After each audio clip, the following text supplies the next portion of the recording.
أقبلت يا رمضان الخير مستبقا، والقلب يشتاق دوما أنت تروينا. يا درة الكون طاهر نبض خافقنا، فالجرح كبلنا فاغسل معاصينا. أيها الإخوة والأخوات، maalmo yar ka gadaal hadduu alla idmo waxaynu soo gali doona bil uu Allah ka doortay kana sharfay bilaha kale ee sanadka. nabigiisana sallallahu alayhi wasallam uu waxyooday fadligeeda iyo makaanadeeda. waa bisha Ramadaan oo Allah ku waajibiyay inay soomaan adoomadiisa. soo galida bisha Ramadaan waxay naga mudan tahay inaan soo dhaweyn mid ugu dhameystirnaashaha badan ayna nooga duwanaato maalmaha kale iyo bilaha kale ee sanadka. haddaba waxaan isweydiinaynaa waa sidee qaabka ugu wanaagsan ee aan ku qaabili karno soo galida bisha Ramadaan kuna soo dhaweyn karno.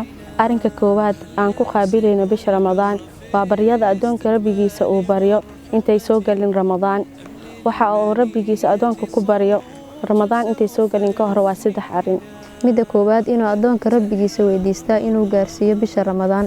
midda labaad inuu adoonka rabbigiisa weydiistaa inuu waafajiyo bisha Ramadaan dhexdeeda acmaasha wanaagsan sida soomka, salaada iyo dhammaan cibaadaadka fadliga badan.